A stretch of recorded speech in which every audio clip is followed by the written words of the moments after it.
Mara didn't know that the man watching her from across the crowded ballroom was the Alpha King of the Eastern Territories. She didn't know that he had been searching for his fated mate for over 2 centuries. And she certainly didn't know that the moment she stammered out her desperate request for help, she would seal both their destinies forever. What she did know was that Richard's laughter was cutting through the elegant chatter like a blade, and every pair of eyes in the vicinity had turned to witness her humiliation. "Look, everyone," Richard announced, his arm draped possessively around his new fiancée's waist. Little Mara actually thought she belonged here tonight. How adorable! His voice dripped with the kind of cruelty that came from old money and older prejudices. "Tell me, darling, did you borrow that dress, or did you finally find work that pays better than the coffee shop?"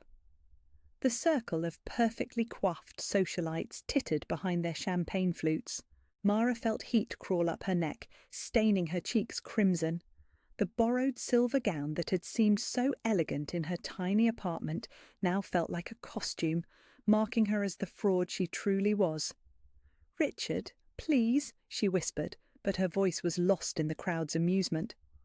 "Oh, don't be embarrassed," his fiancée Victoria purred with false sweetness. "It's actually inspiring, seeing someone so ordinary, trying so hard to fit in where they obviously don't belong." Her diamond earrings caught the chandelier light as she tilted her head in mock sympathy. "Though I do have to ask, didn't you learn your lesson the first time Richard dumped you for someone better?" The words landed like physical blows. Mara's chest tightened, that familiar ache spreading through her ribs. This was why she avoided these events. This was why she stayed in her small world, safe from the casual cruelty of people who saw her as entertainment. But tonight she'd thought, foolishly, that maybe she could blend in. Maybe she could attend the charity gala without anyone noticing the girl who didn't belong. Instead, she'd walked straight into Richard's web of humiliation. "I should go," she managed, taking a step backward. "Yes, you should," Victoria agreed, her smile sharp as glass, "before someone mistakes you for the help and asks you to refill their champagne." The laughter that followed felt like drowning. Mara turned away, desperate to escape, when a low voice cut through the noise like thunder. "I'm sorry, but I couldn't help overhearing." The entire group fell silent. Mara looked up to find herself staring into the most intense pair of amber eyes she'd ever seen. The man who'd spoken was tall, broad-shouldered, and dressed in a perfectly tailored black tuxedo that somehow made every other man in the room look like they were playing dress-up. There was something about his presence that commanded attention, an authority that seemed to radiate from his very bones. More than that, there was fury in those golden eyes, controlled but unmistakable. "And what I heard," he continued, his voice carrying easily despite its quiet tone, "was a group of adults bullying someone for the crime of existing in their space." His gaze swept over Richard and his cronies with the kind of disdain usually reserved for something scraped off a shoe. "How remarkably brave of you all." Richard's face went pale, then flushed red. "Now see here." "No, you see here." The stranger's voice didn't rise, but somehow it filled the space around them completely. "The lady was trying to leave. I suggest you let her." Mara felt something impossible happening in her chest, a warmth that started behind her sternum and spread outward like golden light. She'd never experienced anything like it. It was as if this man's presence had awakened something in her she didn't know existed. The stranger turned to her, and his expression softened completely. "I apologize for the interruption, but I was wondering if you might have a moment to speak privately." She stared at him, unable to form words. Up close he was devastating. Sharp cheekbones, a strong jaw, and those eyes that seemed to see straight through to her soul.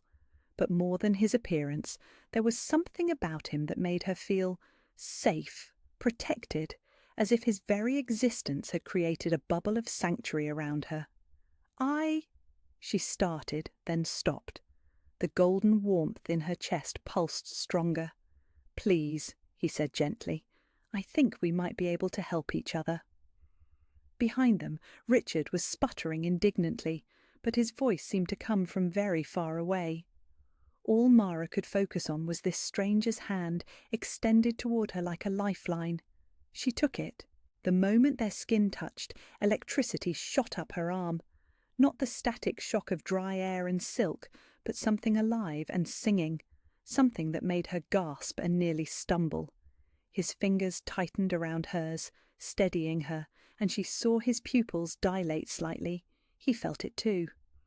"Come," he murmured, and led her away from the crowd toward a quiet alcove near the ballroom's edge. They walked in silence, but Mara was acutely aware of everything. The way he matched his longer stride to hers, how other guests seemed to part naturally for him, the protective way he positioned himself between her and the stairs that followed them. When they reached the alcove, partially hidden by towering arrangements of white roses, he released her hand. The loss of contact made her want to reach for him again immediately. "I'm sorry you had to endure that," he said, his voice rough with barely contained anger. "No one should be spoken to that way."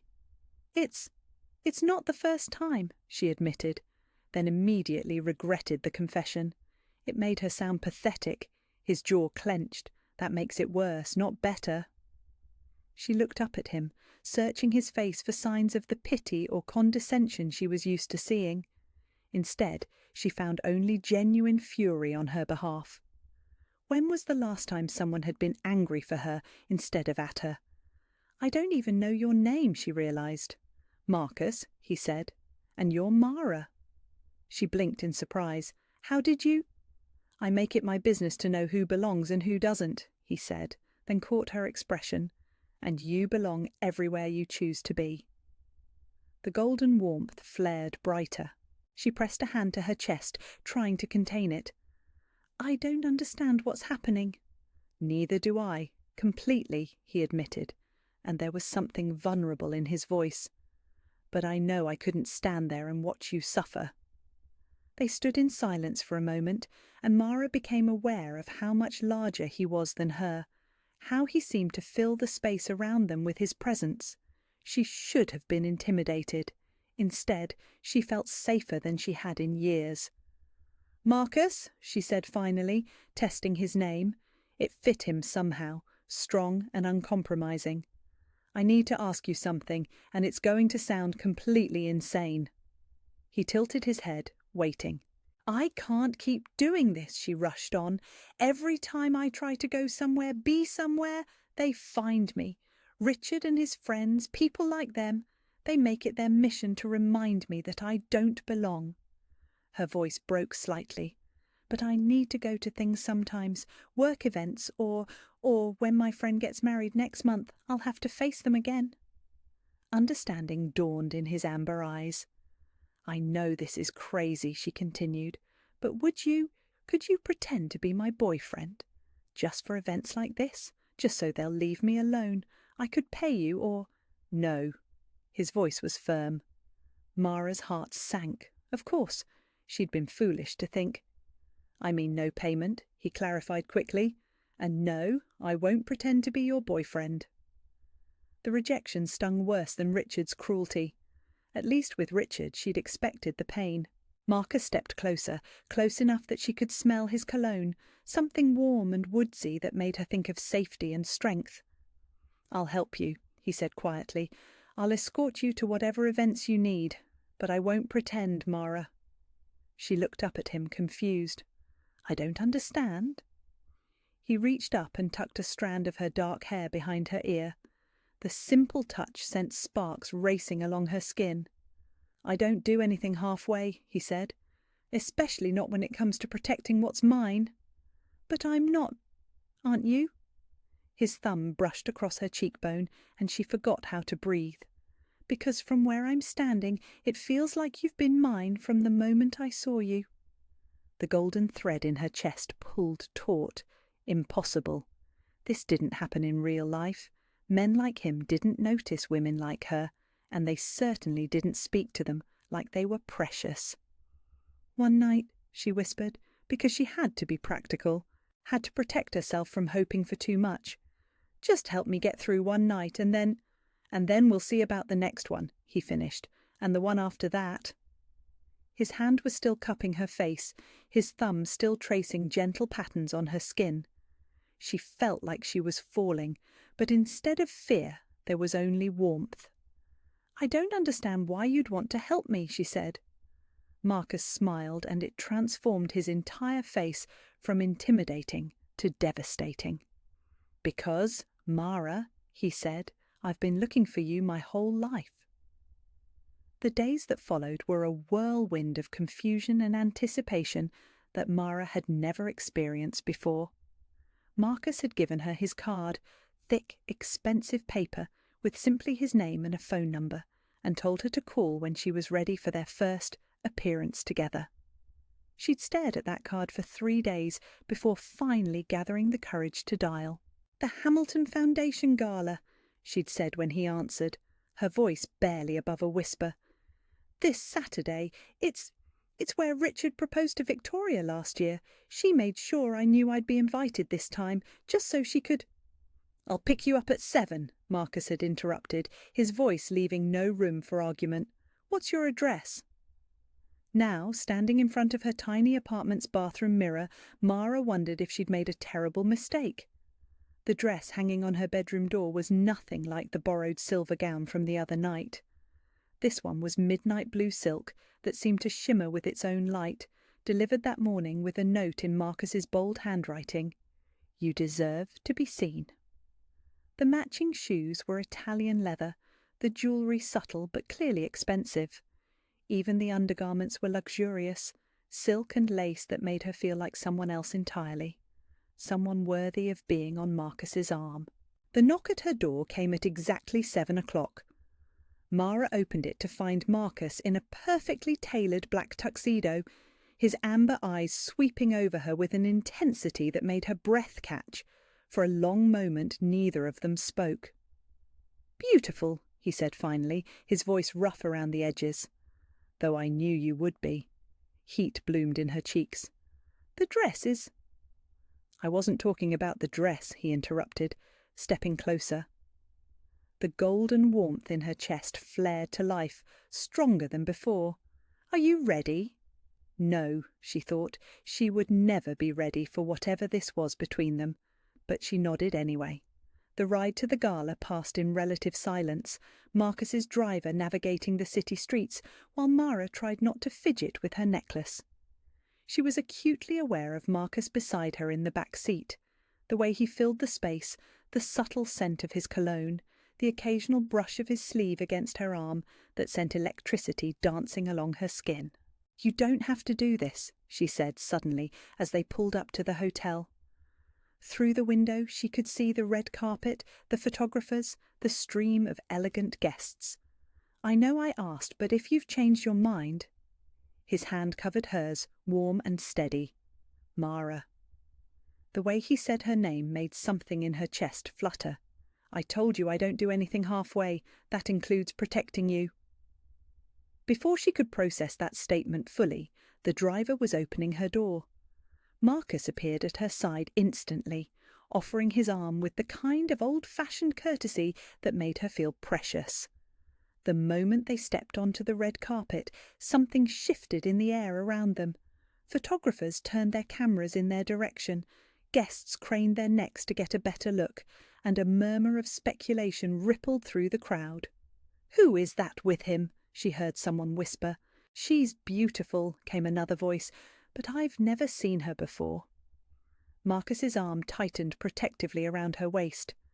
"Ignore them," he murmured against her ear, his breath warm against her skin. "You belong here just as much as anyone else." They made their way through the crowd, and Mara began to notice something extraordinary. People moved out of their way without being asked. Conversations stopped when Marcus approached. Even the most arrogant-looking guests nodded respectfully in his direction. "Marcus?" she whispered as they paused at the top of the grand staircase. "Who are you exactly?" His smile was enigmatic. "Someone who doesn't like bullies." Before she could press for more information, a familiar laugh cut through the elegant chatter below. Victoria, resplendent in a white gown that probably cost more than Mara made in a year, was holding court near the champagne fountain. Richard stood beside her, his chest puffed out with pride. Mara's steps faltered. "Maybe we should—" "No." Marcus's voice was firm. His hand moved to the small of her back, steadying her. "We're not hiding from anyone tonight." They descended the staircase together, and Mara felt like she was in a dream. The man beside her moved with the confidence of someone who owned the world, and for tonight she was under his protection. The crowd parted for them naturally, conversations dying as they passed. By the time they reached the main ballroom, every eye was on them. "Mara!" Victoria's voice was shrill with surprise. "What are you doing here? And who—" Her words died as her gaze landed on Marcus. The transformation in Victoria's demeanour was instant and complete. The cruel smirk vanished, replaced by the kind of deferential smile Mara had never seen her wear. "Mr. Blackstone," Victoria breathed, executing what could only be described as a curtsy. "What an honour! I had no idea you'd be attending tonight." Blackstone. The name triggered something in Mara's memory, but she couldn't quite place it. Marcus inclined his head slightly, but his expression remained coolly polite. "Victoria." His tone could have frozen champagne. "Lovely to see you again." Richard stepped forward, his face flushed with champagne and importance. "Marcus! Great to see you, old man. I don't think you've met my fiancée." "I have," Marcus said curtly. His arm around Mara's waist tightened possessively. "Though I don't believe you've been properly introduced to my companion." The way he said companion made it sound like so much more than a casual date. There was something territorial in his tone, something that made the golden thread in Mara's chest sing. "This is Mara," Marcus continued, and the pride in his voice was unmistakable. "And she's extraordinary." Mara felt her knees go weak. The way he looked at her when he said it, like she actually was extraordinary, like he meant every word, made her forget how to breathe. Victoria's smile became strained. "Of course, how nice." Her eyes narrowed slightly as she took in Mara's dress, her jewellery, the obvious expense of everything she wore. "That's a beautiful gown, Mara. Wherever did you find it?" The question was designed to expose Mara's lack of means, to remind everyone that she didn't belong in such expensive clothing. But before Mara could stumble through an explanation, Marcus spoke. "I had it made for her," he said simply, his tone suggesting this was perfectly normal. "Blue brings out her eyes, don't you think?" The casual way he said it, like having gowns custom made was something he did regularly, sent shockwaves through the little group. Victoria's face went pale, then red. "Made for her?" Richard laughed, but it sounded forced. "Come now, Marcus, you can't be serious about—" Marcus's expression went deadly quiet. "About what exactly?" The temperature around them seemed to drop several degrees. Richard's laugh died in his throat. I just meant—" "You meant what?" Marcus took a step forward, and despite being roughly the same height as Richard, he somehow seemed to tower over the other man. "That Mara isn't worth my time? That she doesn't deserve beautiful things?" "No, of course not. Good." Marcus's smile was sharp as a blade. "Because anyone who thinks otherwise is welcome to discuss it with me privately." The threat was delivered with perfect politeness, but there was no mistaking the steel beneath the words. Richard went very still, his face pale with what looked like genuine fear. Victoria grabbed her fiancé's arm. "We should go find our table," she said quickly. "Lovely to see you both." They fled. Mara stared after them, her mouth slightly open. "Did you just—" "Make it clear that you're under my protection?" Marcus finished. "Yes." The golden warmth in her chest was blazing now, spreading through her entire body. She looked up at him, this man who had just defended her honour like something out of a fairy tale, and felt something fundamental shift inside her. "Dance with me," he said, extending his hand. It wasn't really a question. The orchestra was playing something slow and romantic, and couples were already swaying together on the polished marble floor. Marcus led her to the centre of the dance floor, seemingly oblivious to the stares and whispers that followed them. The moment his arms came around her, everything else faded away. One hand settled at her waist, the other cradled her fingers against his chest. She could feel his heartbeat beneath her palm, strong and steady. "You're shaking," he observed quietly. "I don't understand what's happening," she admitted. This doesn't feel like pretending." His thumb brushed across her knuckles. "That's because it isn't." They moved together in perfect harmony, as if they'd been dancing together for years instead of minutes. Other couples gave them space, and Mara gradually became aware that they were the centre of attention. "Everyone's watching us," she whispered. "Let them watch." His voice was fierce with possession. "Let them see exactly who you belong to." The words should have frightened her. Instead, they made her feel powerful in a way she'd never experienced before. "Marcus," she started, then stopped. There were too many questions, too many feelings she didn't understand. "What is it? Why are they all afraid of you?" His amber eyes met hers, and she saw something ancient and dangerous flicker in their depths. "Because I'm not entirely human, Mara, and neither are you." Before she could ask what he meant, the music ended, but Marcus didn't release her. If anything, his arms tightened around her. "One more dance," he said, and it sounded like a promise of forever. The ride back to her apartment passed in a haze of champagne and confusion. Mara stared out the window at the passing streetlights, her mind reeling from Marcus's words. Not entirely human.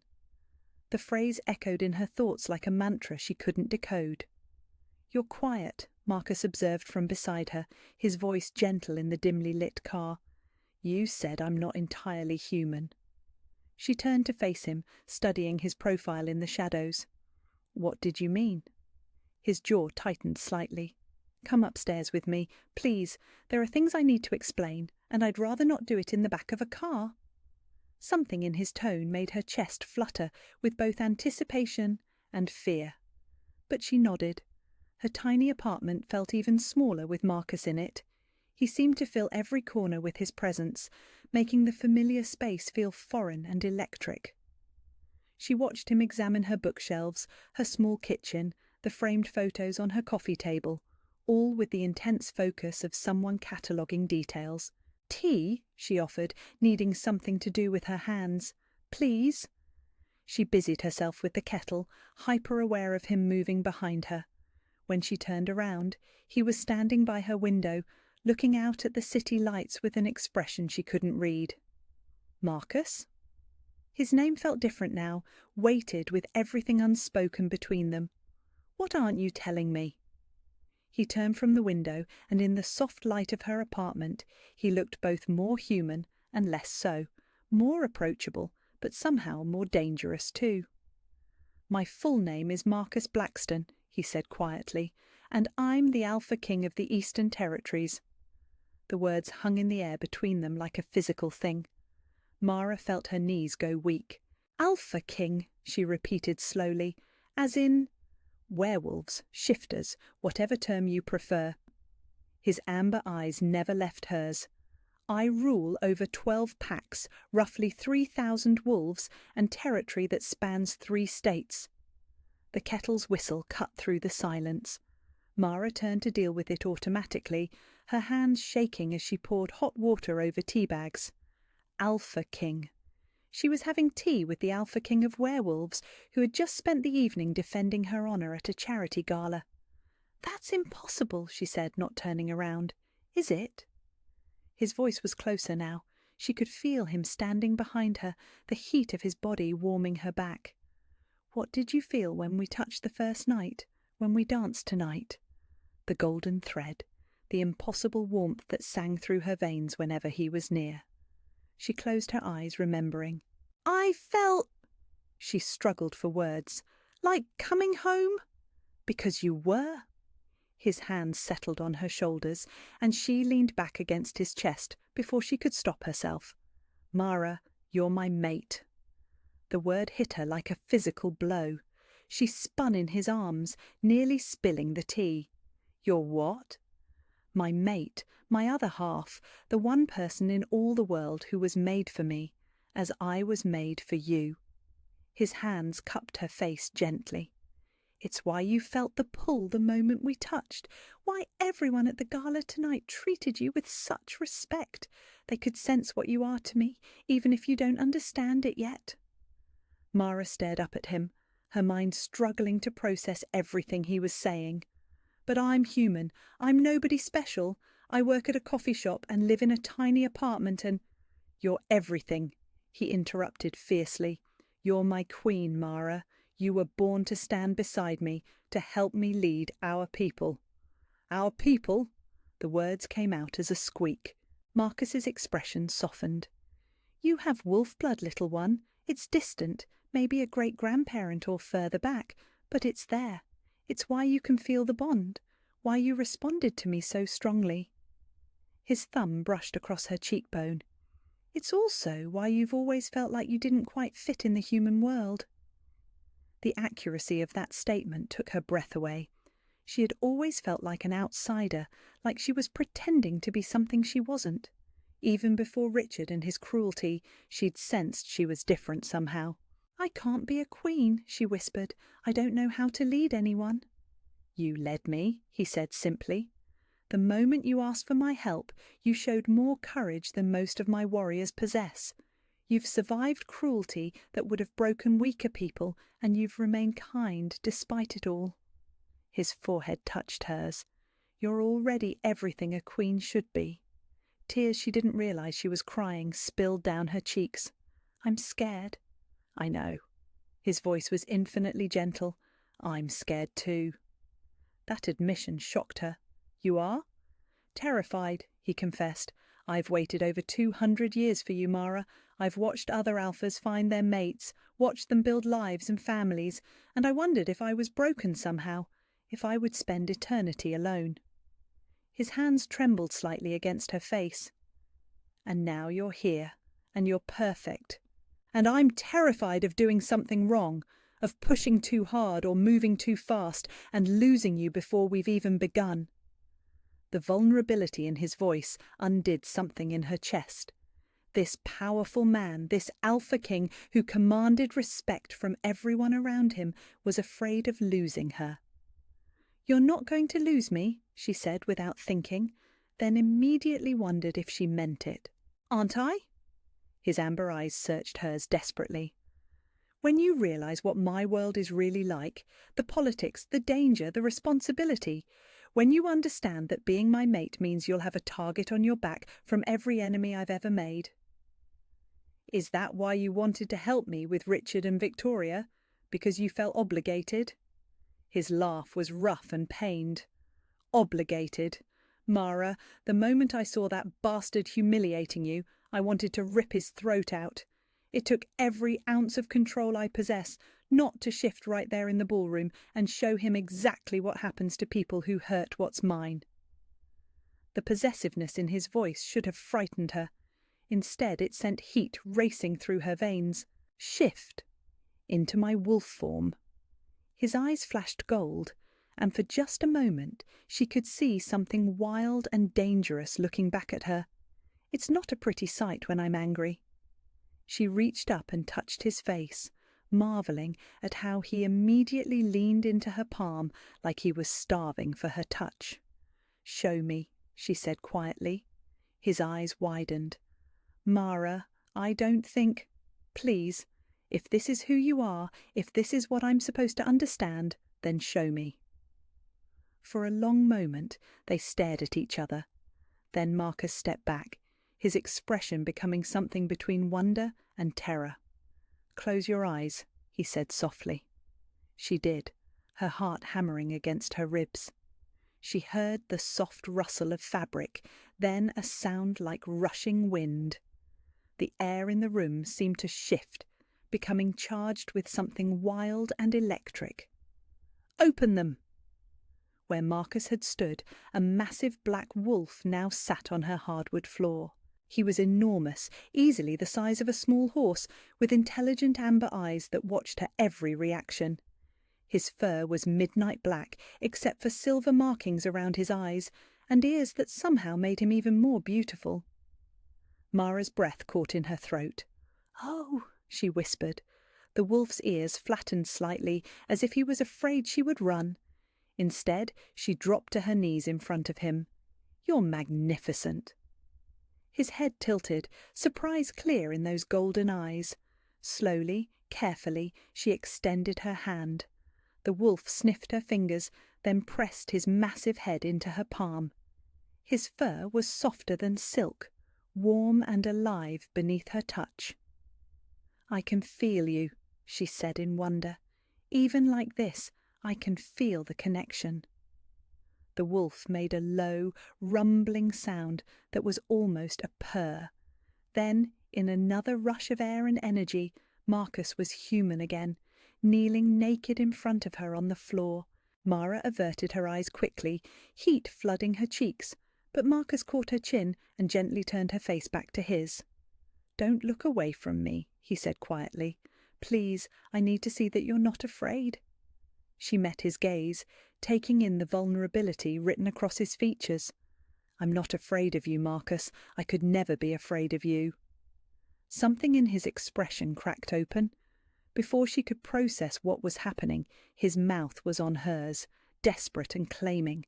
She melted into the kiss, her hands fisting in his hair as 200 years of loneliness and longing poured out of him into her.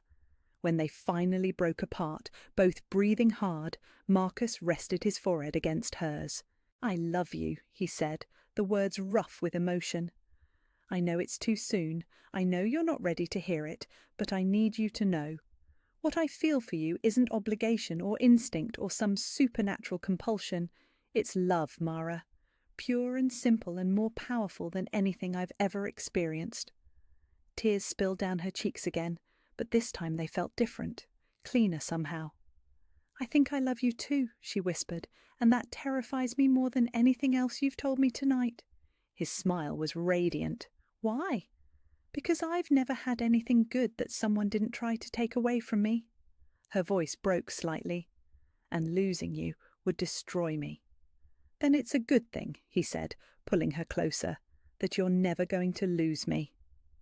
The golden thread in her chest pulled tight, binding them together with something stronger than fear, stronger than the past, stronger than all the reasons this should have been impossible. For the first time in her life, Mara let herself believe that maybe, just maybe, she deserved something beautiful. And maybe she was strong enough to fight for it. The weeks that followed were a strange rhythm of stolen moments and growing intimacy. Marcus would appear at her apartment most evenings, sometimes in his perfectly tailored suits, sometimes in jeans and a sweater that made him look younger and more approachable. They would talk for hours, about his world, her fears, the impossible future stretching out before them. He was patient in a way that made her ache. When she pulled back, overwhelmed by the magnitude of what he was offering, he would simply hold her hand and wait. When she asked the same questions about pack politics or supernatural law for the third time, he would answer as if it were the first. "I'm not going anywhere, little one," he would say when she voiced her fears about not being enough. "We have all the time in the world." But time, as it turned out, was exactly what they didn't have. Mara was working her usual shift at the coffee shop when they came for her. She was steaming milk for a complicated order, humming under her breath, when the bell above the door chimed with an aggressiveness that made her look up. Victoria stood in the doorway, flanked by two men Mara didn't recognise. Her smile was sharp as broken glass. "Well, well," Victoria purred, her voice carrying across the mostly empty cafe. "If it isn't the little barista who thinks she can play princess." Mara's blood went cold. The golden thread in her chest, which had become a constant warm presence over the past weeks, suddenly pulled taut with alarm. "Victoria." Mara kept her voice steady with effort. "What do you want?" "Oh, I think you know exactly what I want." Victoria sauntered closer to the counter, her designer heels clicking against the worn linoleum. I want you to stop embarrassing yourself, and more importantly, stop embarrassing Marcus Blackstone with your pathetic little fantasy." "I don't know what you're talking about." Victoria laughed, the sound like ice crackling. "Please, do you really think someone like him would be interested in someone like you? You're a temporary amusement at best, a charity case he's too polite to drop." The words hit exactly where they were meant to, the soft, vulnerable place in Mara's heart where her old insecurities lived. But before she could respond, one of Victoria's companions spoke up. "Maybe we should make this clearer," the man said, his voice cold and calculating. He was tall, pale, with the kind of predatory stillness that made Mara's skin crawl. "You see, Miss Chen, some of us have been watching your little romance with great interest." Something in his tone made the hair on the back of Mara's neck stand up. This wasn't just social cruelty. This was something darker. "Who are you?" she asked. "Someone who understands that the Alpha King's attachment to you represents a significant weakness." His smile revealed teeth that seemed too sharp. "A weakness that certain parties are very interested in exploiting." The golden thread in her chest began to burn. Danger. Every instinct she'd never known she possessed was screaming at her to run. "I should call—" "You should listen," the man interrupted. He pulled out his phone and showed her the screen. It was a photo of Marcus leaving her apartment building the night before, his face clearly visible in the streetlight. "We know where you live, Miss Chen. We know where you work. We know that you walk home alone most nights, and we know that even an Alpha King can't be everywhere at once." Victoria's smile widened. "All you have to do is disappear, darling. Pack up your little life and go somewhere far away. Stop playing dress-up in a world where you don't belong, and no one gets hurt." "And if I don't?" The second man, who had been silent until now, stepped forward. He was shorter than his companion, but somehow more menacing, with dead black eyes that seemed to look right through her. "If you don't," he said softly, "we'll make sure the Alpha King learns exactly how fragile his precious mate really is. And then, when he's blind with rage and grief, we'll use that weakness to destroy everything he's built." The threat was delivered with such casual malice that Mara felt physically sick. These weren't just bullies like Richard and Victoria. These were predators who saw her as a tool to hurt Marcus. "You have 24 hours, Victoria added, inspecting her manicured nails. "Be gone by tomorrow night or face the consequences." They turned to leave, but the pale man paused at the door.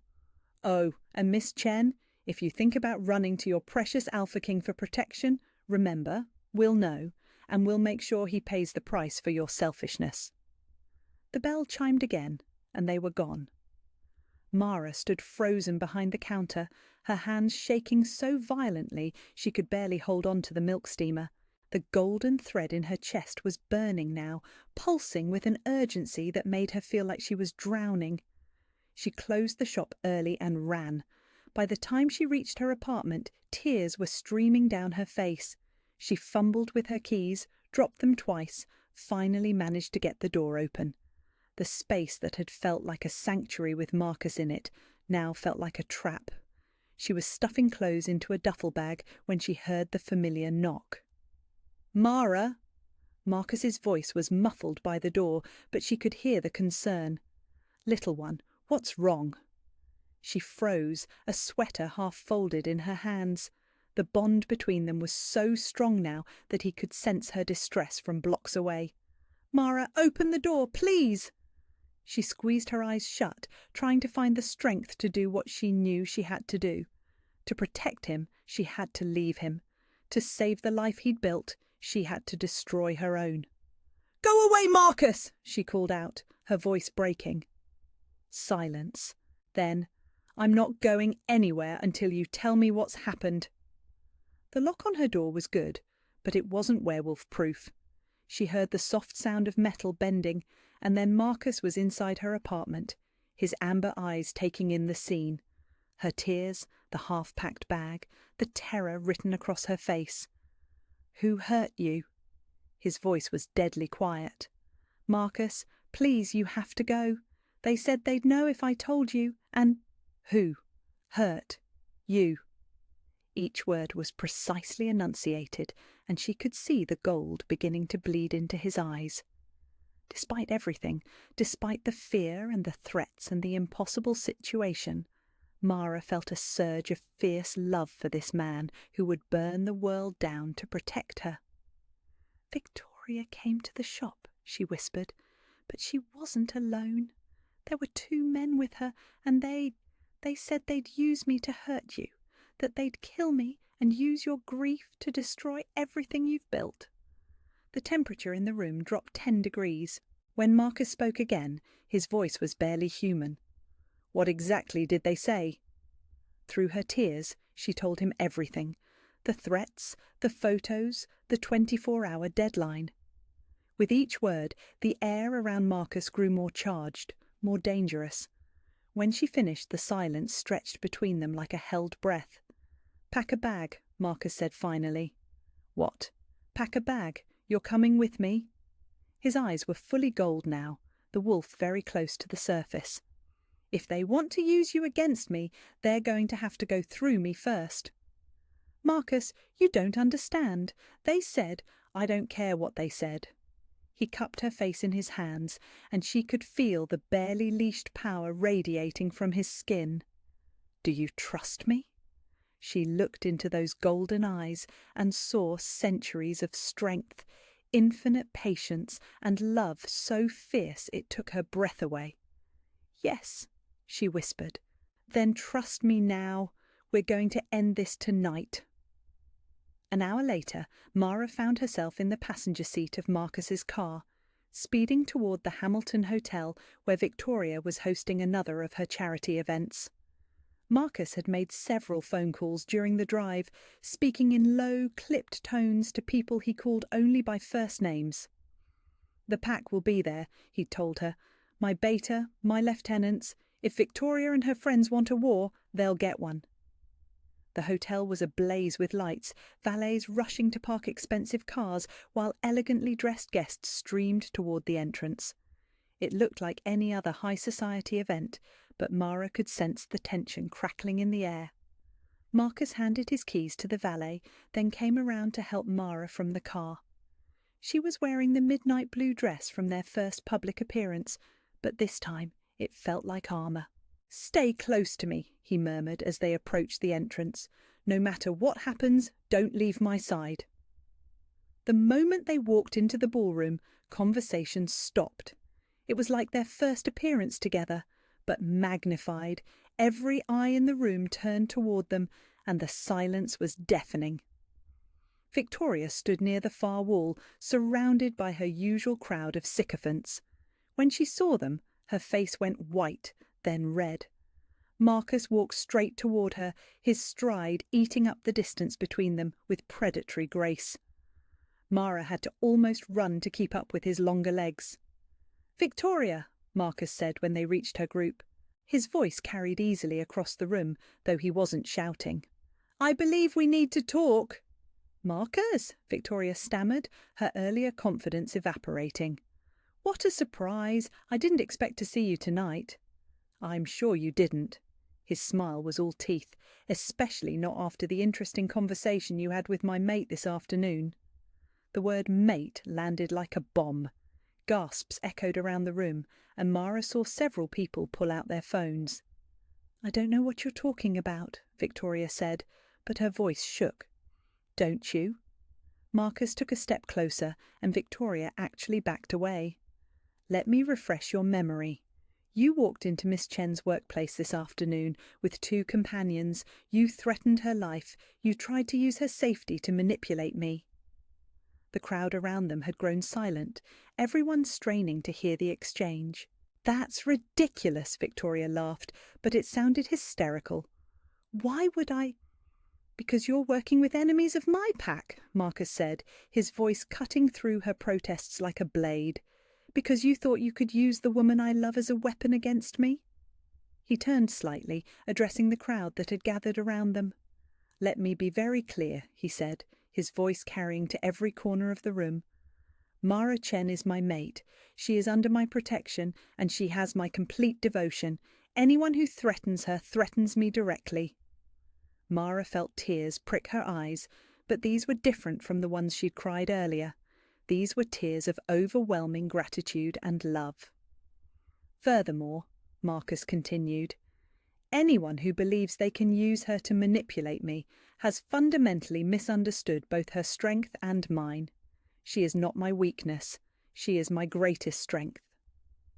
He turned back to Victoria, whose face was now stark white. "Now, I suggest you tell me where your friends are hiding, because my patience has run out." "I don't," Victoria started, but her words were cut off by a commotion near the ballroom entrance. The two men from the coffee shop were being escorted inside by hotel security, but Mara could see immediately that something was wrong. The security guards moved with a fluid grace that seemed almost inhuman, and their eyes held the same golden glow she'd seen in Marcus's. "Alpha," one of the guards said, his voice carrying the weight of absolute respect. "We found them in the parking garage. They were preparing to leave." Marcus's smile was terrifying. "Excellent. Bring them here." The pale man who had threatened Mara struggled against his captor's grip, but it was obviously futile. "You can't do this," he snarled. "This is a public place. There are laws." "There are indeed laws," Marcus agreed pleasantly. "Pack law, which states that anyone who threatens the mate of an alpha king forfeits their life." The ballroom had gone completely silent. Mara could hear her own heartbeat thundering in her ears.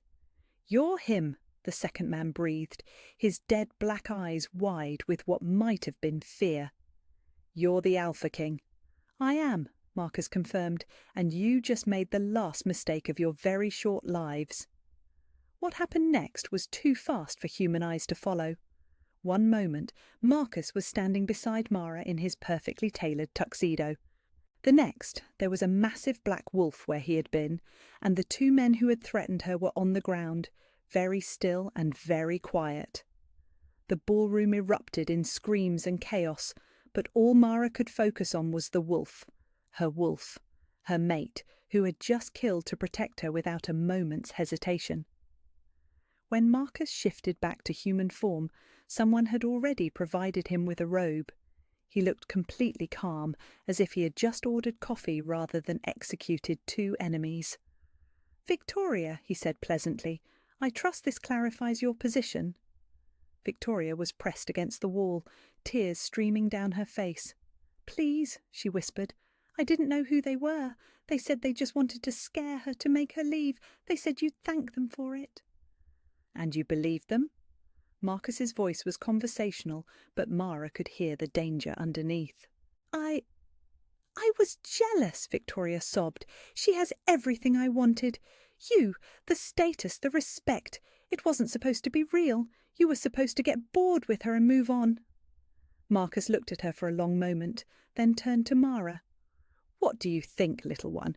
What should we do with someone who tried to have you killed out of jealousy?" Every eye in the room was on her. The woman who had tormented her for years was cowering against the wall, finally seeing the consequences of her cruelty. Mara had dreamed of this moment, imagined what it would feel like to have power over Victoria for once. But looking at the broken woman in front of her, Mara felt only pity. "Let her go," she said quietly. "She's not worth it." Marcus's expression softened with pride. "As my mate commands." He turned back to Victoria, who was staring at Mara in shock. "You're free to go," he told her, "but if you ever come near my mate again, if you ever speak her name or think of causing her harm, I will finish what we started tonight. Are we understood?"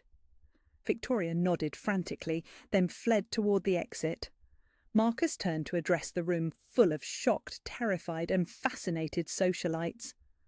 "Ladies and gentlemen," he said, his voice carrying easily across the space, "allow me to formally introduce my mate, Mara Chen, your future queen." The silence that followed was deafening. Then, slowly, people began to applaud, not the polite golf clapping of high society, but genuine thunderous applause. Marcus pulled Mara into his arms and kissed her deeply, right there in front of everyone. When they broke apart, both breathing hard, he rested his forehead against hers. "Are you all right?" he asked softly. "I am now," she whispered back, and for the first time in her life she truly meant it. 2 months later, Mara woke up in silk sheets that cost more than her monthly rent used to, in a bedroom that overlooked 30 acres of pristine forest, and for the first time in her life she didn't immediately wonder if she deserved to be there. The Eastern Territory compound was nothing like she'd expected. Instead of some forbidding fortress, it was a collection of beautiful buildings nestled into the mountainside, designed to blend seamlessly with the natural landscape. Her and Marcus's private residence was all stone and glass, with floor-to-ceiling windows that brought the outside in. She could hear Marcus in the shower, humming something off-key that made her smile. Even the Alpha King of the Eastern Territories couldn't carry a tune. The past 2 months had been a whirlwind of discovery, learning pack dynamics, understanding the delicate balance of supernatural politics, finding her place in a world she'd never known existed. There had been challenges, moments when the imposter syndrome crept back in, when she wondered if she'd ever truly belong among these powerful ancient beings. But Marcus had been patient, more than patient. He'd introduced her to his inner circle slowly, giving her time to build relationships at her own pace. When the pack's elder council had questioned her worthiness to be their queen, he'd simply smiled and invited them to get to know her. When she'd broken down crying after a particularly difficult day of etiquette lessons, he'd held her until the storm passed and then taken her running through the forest in their wolf forms. Yes, her wolf form. That had been perhaps the most shocking discovery of all. Her first shift had happened 3 weeks after moving to the compound, triggered by a moment of pure joy when Marcus had shown her the library he'd had built for her. One moment she'd been human, overwhelmed by his thoughtfulness, and the next she was on 4 legs, silver grey with white markings that perfectly complemented Marcus's black coat. "Good morning, little wolf," Marcus said, emerging from the bathroom with a towel around his waist and water droplets still clinging to his chest. Even after 2 months of waking up beside him, the sight of him still made her breath catch. "Good morning, my king," she replied, stretching luxuriously. It was a game they played, these formal titles that meant everything and nothing, depending on the context. He stalked toward the bed with predatory grace, amber eyes heating as they traced over her form beneath the silk sheet. "How did you sleep?" "Better than I have in years," she answered honestly, "though I missed you when you got up for your run." "You could have joined me."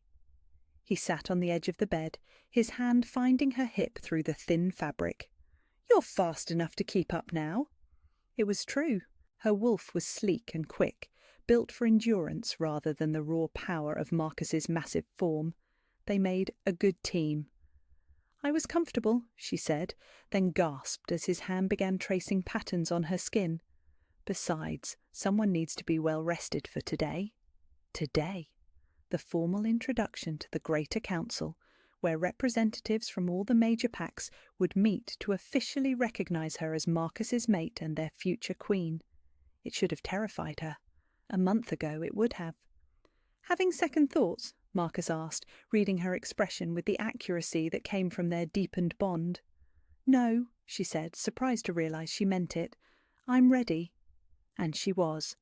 The scared, insecure woman who had begged him to pretend to be her boyfriend was still part of her, but she was no longer defined by that fear. She'd found her place here, not just as Marcus's mate, but as herself. "The council will love you," he said, pressing a kiss to her shoulder. How could they not? Over the past weeks, she'd discovered her own role within the pack structure. Where Marcus was the sword, strong, decisive, intimidating, she was becoming the heart. Pack members came to her with problems they were afraid to bring to their Alpha King. She mediated disputes, organised community events, and somehow found herself naturally falling into the nurturing role that balanced Marcus's more authoritative presence. "Elena stopped by yesterday while you were in meetings," she said, referring to Marcus's beta's mate, who had become her closest friend in the pack. "The Pupser School needs new playground equipment. I told her we'd discuss it." Marcus's smile was soft with pride. "Already planning improvements? Someone has to think about the future." She sat up, the sheet pooling around her waist. "These children are our pack's most precious resource. They deserve the best we can give them." "Our pack," he repeated, his voice rough with emotion. "Do you know how long I've waited to hear you say that?" She leaned forward and kissed him, pouring all her love and certainty into the contact. When they broke apart, his eyes were glowing gold. "I love you," she said simply. "All of you. The man, the wolf, the king. This life we're building together. Even when I have to sentence rogues to exile, even when politics require me to make decisions that might hurt innocent people." They'd had this conversation before, in various forms. Marcus carried the weight of leadership heavily, always questioning whether he was worthy of the loyalty his people gave him. "Especially then," she said firmly, "because I know every decision you make comes from love for our people, even the hard ones, even the ones that keep you awake at night." He buried his face in her neck, breathing her in. "I don't deserve you." "Good thing worthiness isn't how mating bonds work," she teased, then grew serious. "Marcus, look at me." He lifted his head, amber eyes meeting hers. "We deserve each other," she said. "All the good days and the difficult ones, all the easy decisions and the impossible choices. We're stronger together than either of us could be alone." It was a truth she'd learned over the past months, watching how they complemented each other. His strength gave her courage, her compassion gentled his edges. When he was too harsh, she reminded him of mercy. When she doubted herself, he showed her the queen she was becoming. A knock at the door interrupted the moment. "Alpha, Luna," came Elena's voice. "The council members have begun arriving." Marcus sighed against Mara's throat. "Duty calls." "It does," she agreed, but made no move to get up. "In a minute." He laughed, the sound vibrating against her skin. "The Greater Council has travelled from across the continent to meet you, and you want to stay in bed?" "I want to stay in bed with my mate," she corrected. "The council can wait 5 more minutes." 5 minutes, he agreed, pulling her down for another kiss. But it was closer to 20 minutes before they finally emerged from their bedroom, both glowing with contentment and barely contained energy. The main hall of the compound had been transformed for the occasion. Banners representing each major pack hung from the vaulted ceiling, and a long table had been set up to accommodate the 30 council members who had made the journey. Mara wore a dress Marcus had commissioned specifically for today, deep forest green silk that brought out the gold flecks in her brown eyes, with intricate silver embroidery that caught the light when she moved. Her hair was arranged in a style that was both elegant and approachable, and she wore the emerald necklace that had belonged to Marcus's mother. As they entered the hall, conversation stopped, but instead of the hostile silence she might have expected months ago, there was curiosity and respect in the faces turned toward them. "Council members," Marcus said, his voice carrying easily through the space. "Thank you all for coming. I'd like you to meet my mate, Mara Chen." The formal introductions took over an hour. Each pack representative approached them individually, offering their respects and sharing something about their territory. Mara found herself genuinely interested in their stories, the coastal pack that dealt with smugglers, the mountain pack that had recently discovered a new silver mine, the desert pack that was struggling with a drought. "You remember all their names," Marcus murmured in her ear during a brief lull. "I remember all their problems," she replied. "Names are just the beginning." The formal dinner that followed was a test of everything she'd learned about supernatural politics. Seating arrangements that reflected pack hierarchies, conversation that danced around sensitive topics, the subtle display of power and status through everything from jewellery to the cut of clothes. But Mara had learned to navigate these waters. More importantly, she'd learned to be herself within them. "Tell me about the medical facilities in your territory," she said to the Alpha of the Great Lakes Pack. I've been reading about some promising new treatments for silver poisoning. The conversation that followed drew in several other council members, and before long she was facilitating a discussion about shared resources and inter-pack cooperation that had Marcus watching her with poorly concealed pride. Later, after the formal presentations were complete and several council members had officially recognised her as Lunar Queen of the Eastern Territories, Marcus found her on the terrace overlooking the forest. "Hiding?" he asked, sliding his arms around her from behind. "Thinking," she replied, leaning back against his chest. "6 months ago I was afraid to attend a charity gala alone. Tonight I helped negotiate a trade agreement between 3 different packs." "Tonight you were magnificent," he said, pressing a kiss to the top of her head. "Did you see Alpha Morrison's face when you suggested the joint training exercises? I think he fell a little in love with you himself." She laughed, the sound carrying across the quiet forest. "I'm already taken." "Very taken," he agreed, his arms tightening possessively. They stood in comfortable silence for a while, watching the moon rise over the trees. In the distance, Mara could hear the sounds of the pack settling in for the night, children being tucked into bed, mates finding each other, the quiet conversations that built the foundation of their community. "Do you ever miss it?" Marcus asked suddenly. "Your old life, the simplicity of it?" Mara considered the question seriously.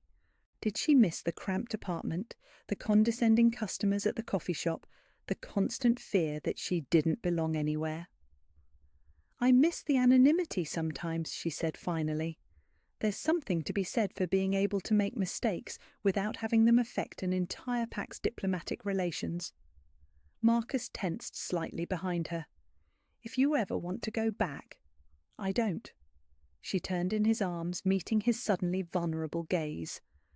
"Marcus, I don't miss my old life because I was never really living it. I was surviving it. There's a difference." Relief flooded his features. "This is living," she continued, gesturing toward the compound, the forest, the life they'd built together. "Having a purpose beyond just getting through each day, being part of something bigger than myself. Having someone who sees all of me, the fears and the strength and everything in between, and loves me not in spite of those things, but because of them." "Mara," he started, his voice thick with emotion. "I'm not finished," she said, smiling at his impatience. "I love who I am when I'm with you, not just the queen part, but all of it. The woman who can negotiate trade agreements and the woman who still gets excited about new books in the library. The Lunar who can settle pack disputes and the mate who steals extra minutes in bed with her Alpha King." He cupped her face in his hands, thumbs brushing away tears she didn't realize she was crying. "You never have to pretend with me," he said, echoing words he'd spoken months ago in a very different context. "Not about anything, not ever." "I know," she whispered. "That's how I know this is real."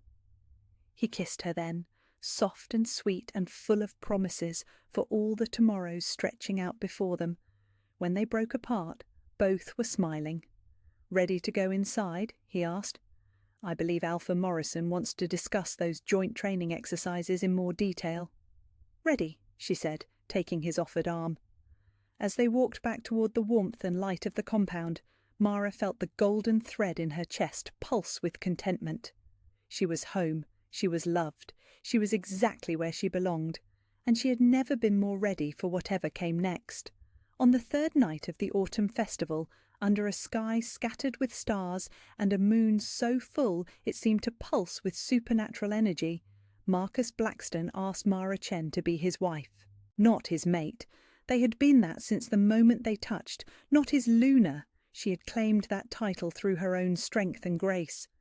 His wife, in the human tradition she had grown up with, because even an Alpha King understood that some gestures transcended species. "I know we're already bonded," he said, dropping to one knee in the middle of the dance floor as the entire pack looked on. "I know you're already mine in every way that matters to our kind, but I want you to be mine in every way that matters to you too." The ring he offered was unlike anything she'd ever seen. a deep green emerald surrounded by diamonds, set in a band that seemed to capture moonlight and hold it. But it was the look in his amber eyes that made her breath catch, the vulnerability there despite his certainty of her answer. "Marcus," she whispered, tears already spilling down her cheeks. "Marry me, Mara," he said, his voice carrying across the sudden silence. "Not because fate chose us for each other, but because we choose each other, every day, forever." Around them, the pack had gone completely still. Even the children had stopped their playing to watch this moment unfold. "Yes," she said, the word breaking on a sob of pure joy. "Yes, of course, yes." The cheer that went up from the assembled pack was deafening. Marcus slipped the ring onto her finger with hands that shook slightly, then stood to pull her into his arms. When he kissed her, the entire festival seemed to explode with celebration around them. But all Mara could focus on was this: the man who held her like she was precious, who had seen her at her lowest point and chosen to build her up instead of walking away, who made her feel like the heroine of her own story instead of a victim of circumstance. The weeks that followed were a blur of wedding preparations that somehow managed to honour both human and pack traditions. They would have 2 ceremonies, a formal mating ritual at the full moon, witnessed by the pack and sealed by ancient supernatural rites, and a human wedding the following weekend for those members of their community who moved in both worlds. "Are you nervous?" Elena asked as she helped Mara into her wedding dress. It was ivory silk with intricate beadwork that caught the light like dewdrops, with a train that would trail behind her as she walked down the aisle. "No," Mara said, and meant it. "I was nervous the night I asked him to pretend to be my boyfriend. I was terrified the night he told me he was the Alpha King. But this feels like the most natural thing in the world." Through the window she could see Marcus in the garden with his groomsmen, all of them in perfectly tailored tuxedos. Even from a distance she could see him checking his watch, probably counting the minutes until he could see her. "He's been pacing since sunrise," Elena laughed. "You'd think after being bonded for 8 months he'd be less anxious about making it official." But Mara understood his restlessness.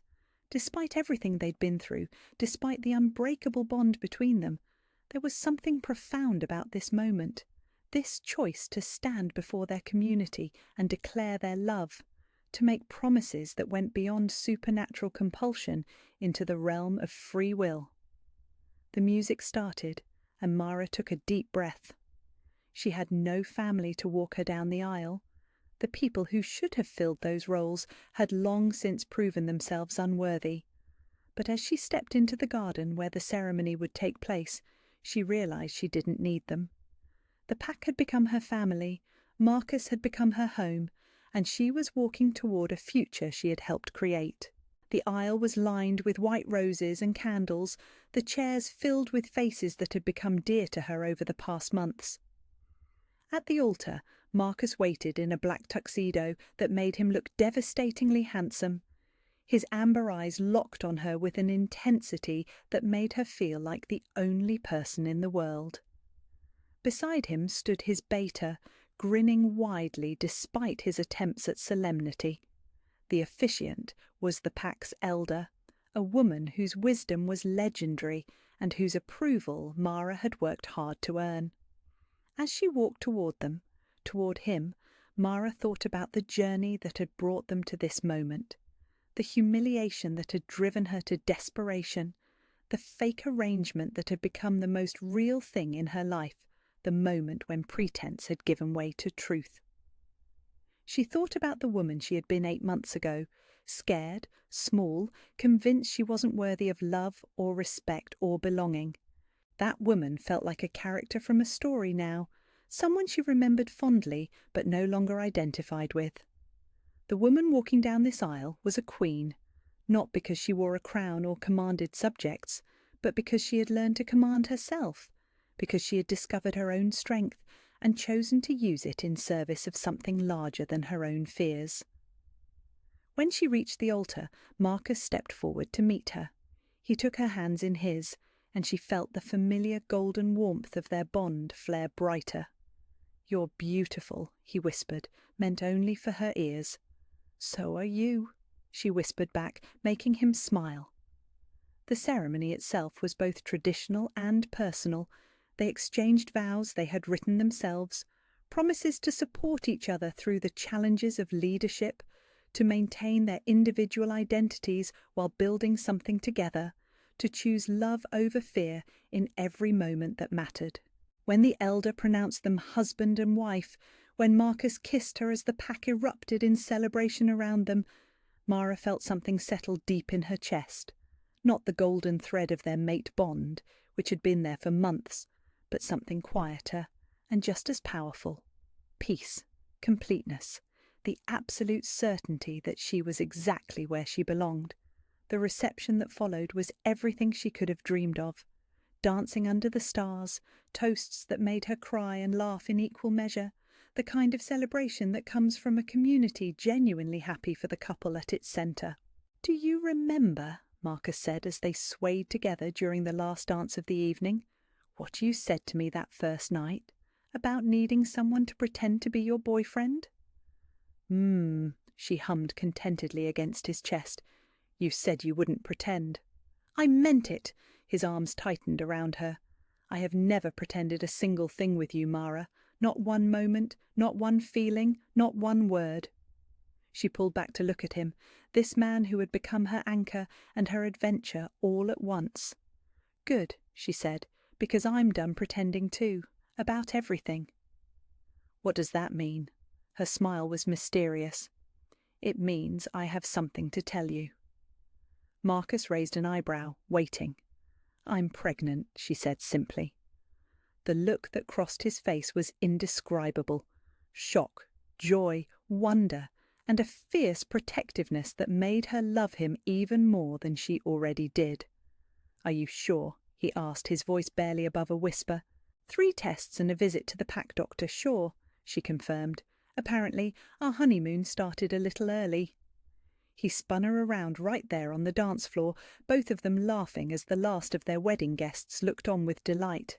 "I love you," he said when he set her down, his forehead pressed against hers.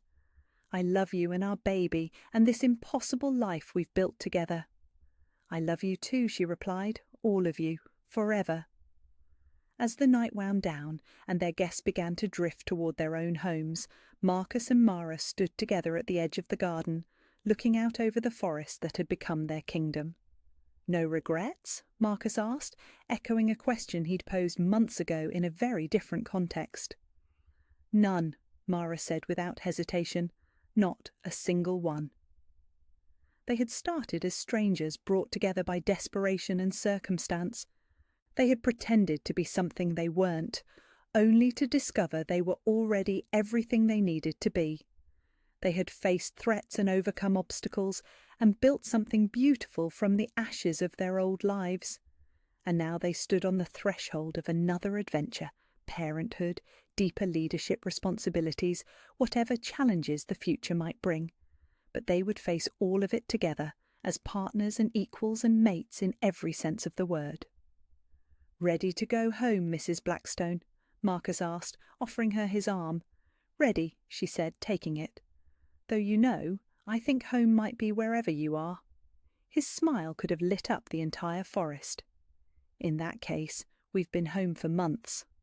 As they walked back toward their house, toward their future, toward whatever came next, Mara reflected on the strange turns life could take. She had thought she was asking for a favour that night at the charity gala. Instead, she had asked for everything: love, belonging, purpose, a future beyond her wildest dreams. And Marcus, her impossible Alpha King husband, had given it all to her without ever asking her to be anything other than exactly who she was. No more pretending, indeed. Where are you listening from? I love hearing from all of you, and your thoughts about Mara and Marcus's journey mean the world to me. Let's meet in the comments and share what resonated with you about their story. If you'd like to support me and help more people discover these tales of love and transformation, please subscribe. It's free, and it helps these stories find their way to others who might need to hear them.